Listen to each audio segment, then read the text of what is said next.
Hi folks, and thank you for joining us on our Friday program for TNT. Welcome to my home and welcome to our look at all the latest Thai news, including a little bit later the complete capitulation of the Bumjai Thai Party and the failure of their Cannabis Bill to get through Parliament after, some 5 attempts.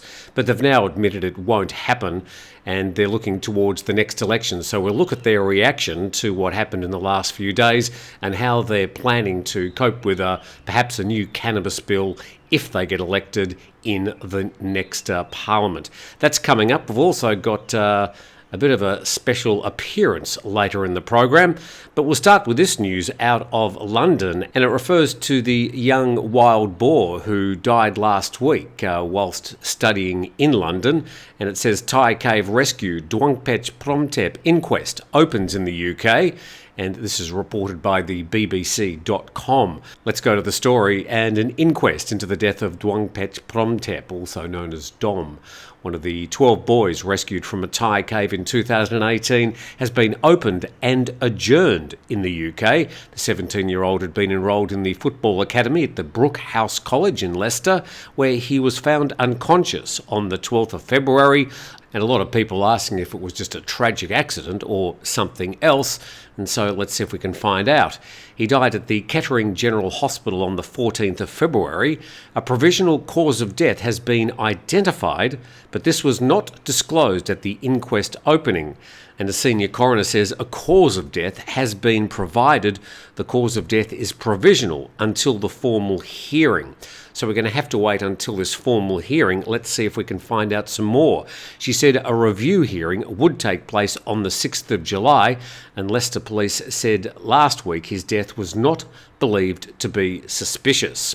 And down the bottom there, speaking on behalf of the college he was studying at, beyond that, we're unable to comment further at this time and would ask for privacy and compassion as we continue to support the student in our care, drawing on the kindness and assistance of the Market Harbour community. Now, we're not aware if Dom's body is making its way back to Thailand. We understand there was an autopsy last week, so exactly what's going to be happening next, we're not particularly sure. Except we know that we're not going to hear much more until at least the 6th of July, unless someone leaks some information. But we understand there's a lot of people very interested in this case, obviously quite high profile, because he was one of those 12 young men and their coach who were stuck in the Tham Luang cave back in 2018. To our next story, this is from yesterday, and this sort of went largely unreported. It happened around 1 p.m. on Wednesday at the Phuket International Airport. In fact, I was at the airport around about that time. Thai Smile Airways had an engine crash. Now, this story is just a translation, so I think it just means engine failure. The pilot landed safely, but due to the visual cause, not sure exactly what that is, but it caused a hard landing and a tail strike. Now, a tail strike is very serious when the back of the plane hits the runway as it's landing, obviously with its nose quite high up at that time. Later, it was found out that the runway surface had a crack about 1 by 1 metre, so the runway was closed for fixing for about an hour, resulting in arrival at Phuket Airport to fly around 20 runway services. I think that means about 20 planes had to be diverted or put into a holding pattern, and the Thai Smile Airbus 320 is currently on standby for inspection and repair at the airport. Now, a tail strike is usually quite a serious incident for a plane, and that plane could be out of service for a couple of months. But there's more about Thai Smile in the news over the past couple of days, and let's just see what's happening. This reported by cowsodenglish.com, and it says Thai Airways is considering ceasing Thai Smile and merging it. So Thai Smile was a budget offshoot from the parent brand of Thai Airways, and as we'll see in this article, it hasn't ever done particularly well. So Thai Airways is considering ceasing the Thai Smile Airways brand and merging it to reduce losses. In the second paragraph there, Thai Smiles, a subsidiary, will be closed and merged with Thai Airways. The plan aims to bring the company under a unified management team and strategy after the company has consistently flown in heavy losses. Now, these losses might surprise you. According to the Department of Business Development, Thai Smile Airways made losses since its inception. So it's made losses for 8 years, from 2013 to 2021. Airlines made a cumulative loss of 16 billion baht, or $460 million US. So Thai Smile, that budget offshoot, well, it's never been really that budget. It's just really flown more of the shorter regional routes and let Thai Airways do the longer international routes. But it's lost 16 billion baht, and it's never turned a profit for the parent airline. According to Thai Smile, the airline has a total of 815 employees as of the 16th of February this year. The financial report for 2021 shows the airline owns 20 aircraft. And once the management team agrees to the plan, all the cabin crew will have to swap the uniforms for Thai Airways, and all food served on the flight will be exclusive Thai Airway kitchen. I'm just noting that it's never really been a proper budget airline. It's always included baggage in the flight ticket, you get a meal on board, and it's never properly competed with the discount airlines in Thailand. So if it was meant to be a discount offshoot of Thai Airways, it really failed in its inception. And as that article shows, it's never made a profit in the 8 years, and now it might just be merged back with the parent company. You're watching TNT. Thanks very much to our sponsor, 5 Star Marine. If you want to head out on a private tour to any of the islands around Phuket, 5 Star Marine is a great place to start. There's a link in the description of this video.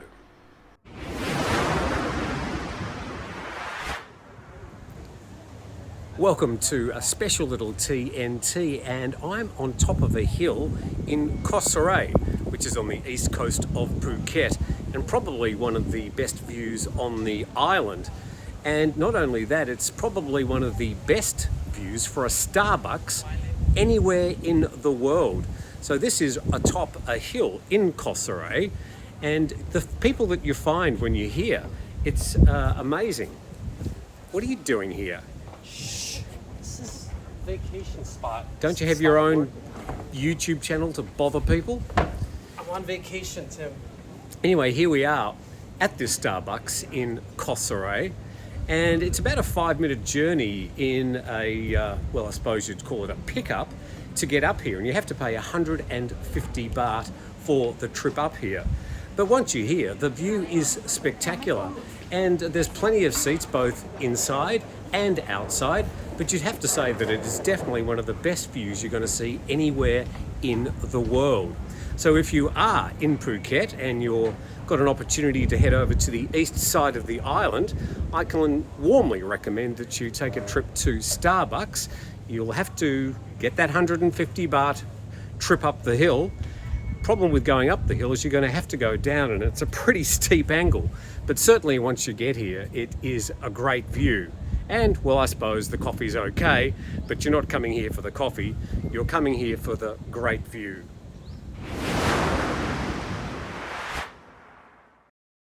So a great view up there, and great to catch up with Jett. He's doing some work down in Phuket over the next few days, so good to catch up with his news, and I can recommend his channel. In fact, I'll put a link to his channel in the description of this video. So welcome to Phuket, Jett. And to a much more serious story now, and we cross to Thai PBS World. Reports that 1.5 million Thai youth are suffering from depression. Numbers are rising. The story says about 1.5 million Thai youth aged over 15 suffered from depression in 2021, and the number of depression and psychological disorder cases in Thailand has been increasing by 1 to 2% each year, according to a spokesman from the Department of Mental Health in Thailand. While depression in the United States and Europe affects about 10% of the population, he says the rate in Thailand ranges from 1 to 2%. Now, that's a huge difference. I'd like to probably verify those particular statistics. He says that the rate is increasing in Thailand as witnessed by the rising number of patients seeking medical counselling or treatment. So if there was such a wide difference of some 8%, some 4 or 5 times the incidence of depression between Thailand and some other Western countries, I think there'd be obviously a lot of interest as to why that is, and so I'd like to find out more. The doctor noted that depression or psychological disorders may be rising because previously those who suffered from these disorders did not know and did not seek medical counselling or treatment. Now that sounds reliable to me. Today, however, more people go to see doctors when they feel that they may have a psychological problem. In this paragraph, there are various ways to treat the disorders depending on the diagnosis, but the most common is to administer medicines, said the spokesperson, adding that there are other rehabilitation treatments such as advising patients to turn to activities they like such as sports, arts or music. I've always said that the mental health situation here in Thailand I think is much more acute than has been revealed. I think there's somewhat of a shame or a stigma that's still associated with mental illness in Thailand, and I think we're probably going to hear a lot more about this over the next few years, and it relates to a story we've got coming up on today's program about the rising use of methamphetamine as well. According to the Mental Health Department, only 28% of people suffering from depression now have access to medical treatments, with more cases among women than men. And I think part of the problem is that the doctors see the best thing to do is just administer a drug. They're not really getting the proper counselling or diagnosis that they probably deserve. And the attempted suicide rate amongst depressed patients is 20 times higher than normal, and about 70% of them die prematurely. The successful suicide rate among men is higher than among women. And down the bottom there, the attempted suicide rate amongst depressed patients in Thailand averages 6 per hour, or approaching 53,000 a year, with about 4,000 fatalities. I've put a link in the description of today's video down below for some phone numbers that you can contact if you are feeling depressed or if you feel the need to speak to somebody about it. We should all take mental illness seriously, and amongst the expat community there are very few services that they can go to if they need help. So we probably need to do a little bit more to look after our fellow expats, recognising that some of them do fall between the cracks. There's little welfare to assist them here in Thailand, and in some cases they've had a situation where they might have lost money, they can't go back to their home country, they may not have families back in their home country, and they're stuck here and in some cases are in a pretty bad way. So let's take it seriously and give them the respect that they deserve. You're on TNT, and we'll move to our next story now, and this is from the Bangkok Post. The Bumjai Thai to revive Cannabis Bill after the election, and the story says that unintended consequences of chaotic decriminalisation now guaranteed to be an election issue. And it looks like we will have an election. It's going to be held probably on May the 7th, as announced by the Thai Prime Minister. So we're into election mode, and we expect to hear a lot about this particular issue. The Bumjai Thai Party has pledged to push for the passage of a bill on cannabis and hemp in the next House session after the election, after the controversial draft failed to win support this week. In fact, it's been put up for discussion 5 times. It's failed in a vote 5 times. In fact, they couldn't really pull a quorum together to discuss the issue properly yesterday. Of the 211 MPs who declared their presence in the chamber, there are 500 MPs, so there weren't even half of them there in the chamber. 148 voted in favour and 21 voted against, with 36 abstentions. The 6 others did not cast votes. And Thursday, that's yesterday, was the last day of the House meeting, meaning the bill on cannabis and hemp will not be enacted before the current term expires. And further down, a Bumjai Thai MP urged people to vote for Bumjai Thai if they did not want cannabis to be reinstated as a narcotic drug.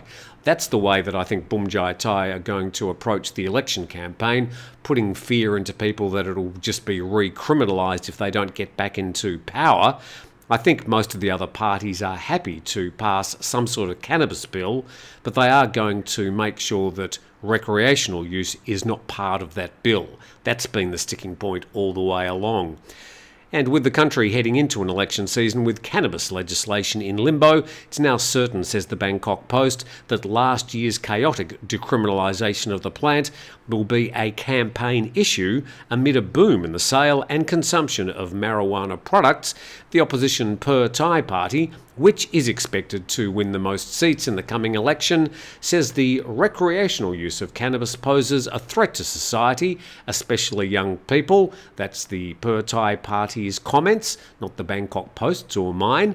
And further down, a lawmaker from the Democrat Party says the decriminalisation of cannabis without proper legislation was a mistake and vowed to address it after the election. His party only supports its medical use.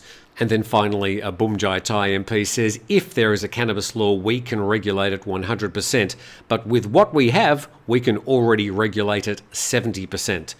So the Cannabis Bill now totally dead in the water. It was dead in the water 3 months ago, as I said, and I think now the only hope is that Bumjai Thai can get enough MPs back into Parliament to bring another Cannabis Bill forward in the next session of Parliament, but that's not going to be until at least July or August this year.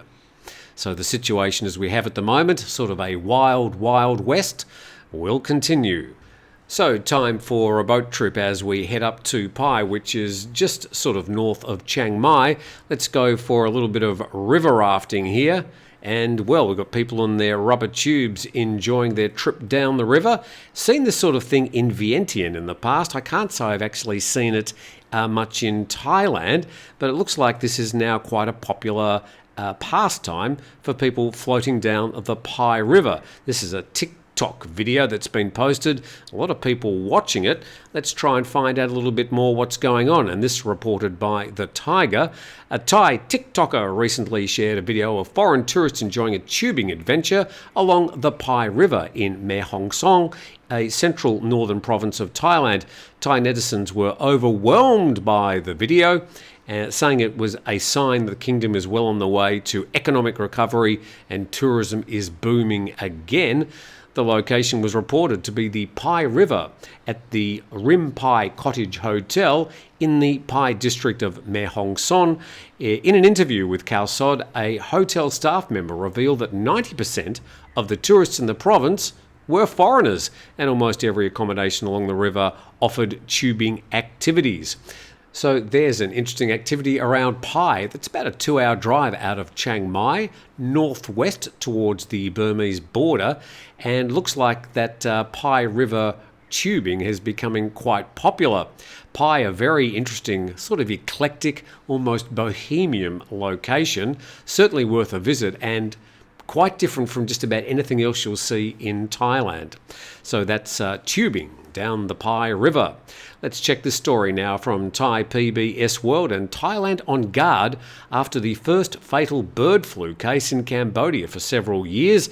A Thai virologist is warning that Thailand must raise its guard following the death of an 11-year-old girl in Cambodia from bird flu, in the country's first known human H5N1 infection since 2014. He says the influenza outbreak in 2009 originated in pigs. He also said the H5N1 had previously spread amongst mammals in several areas, and therefore the infection in a human being in Thailand's neighbouring country is a situation that deserves monitoring, and the Cambodian health minister warns that bird flu poses an especially high risk to children who may be feeding or collecting eggs from domesticated poultry, playing with the birds or cleaning their cages. So nothing to worry about. We're talking about one case in a neighbouring country, but H5N1 resurfacing in Cambodia, and a story I will probably hear a bit more about.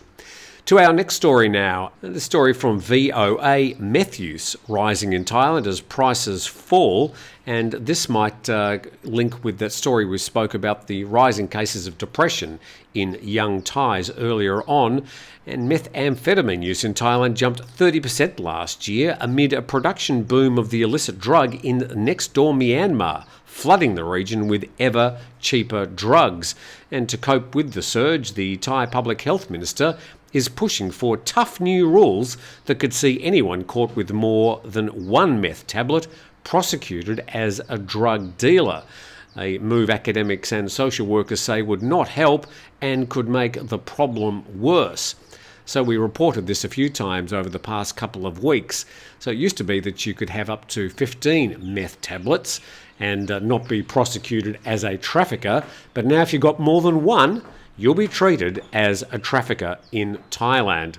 According to a nationwide survey on drug use led by Thailand's Chulalongkorn University, an estimated nearly 58,000 Thais between the ages of 18 and 65 used meth at least once last year, up from some 44,500 the year before. And the story goes on, a tablet of powdered meth, commonly known as yaba, which means crazy medicine in Thai, now goes for as little as 86 cents or even 58 cents, that would be in US prices, in the north of Thailand near the border with Myanmar. And that is as little as 1/4 of what it cost a few years ago. He said prices for the more potent and addictive crystal meth have also plunged over the same period, from $52 to $58 before to now $14 to $29. And people get access to it very easily because the cost is very low, so the availability is higher. This is where the article gets a bit controversial. He said some see it's easier than finding a cigarette, making it easier in turn for those experimenting with lighter drugs like cannabis or kratom, another plant with sedative effects, to move on to meth. These are his comments and claims. The plummeting prices coincide with rising seizures of meth across East and Southeast Asia, most of it made in Myanmar, claims the article from VOA.com. And the amount of drugs coming through the Golden Triangle from Myanmar into Thailand, sometimes through Laos and across the Mekong River, is just increasing, and an international approach to this huge worldwide problem is going to be needed if they're going to stem the flow at all, because the Thai government is simply unable to control it, and there's of course corruption in both Myanmar and Thailand, making the enforcement even more complicated. Just finally, the article says that earlier this month, Anantan Chavirakun, the Public Health Minister, reported that the tougher rules were still needed to address social problems in a definitive and effective way to curb the spread of yaba pills. That story from VOA.com. And that's it for today, and that's it for the week. I'm back tomorrow and Sunday. I'm flying solo on both days, and what I'll do on both those days is it will be live, and you're all invited, and hopefully I can do a shorter version of the daily program, maybe about 5 minutes, just covering all the main headlines, and then spend the next 55 minutes or so, or until we get bored, with you to discuss anything that's on your mind. If you've got any questions, if you've got any comments about the stories we spoke about. So grab one of these, and I'll see you on Saturday and Sunday around about 9 a.m.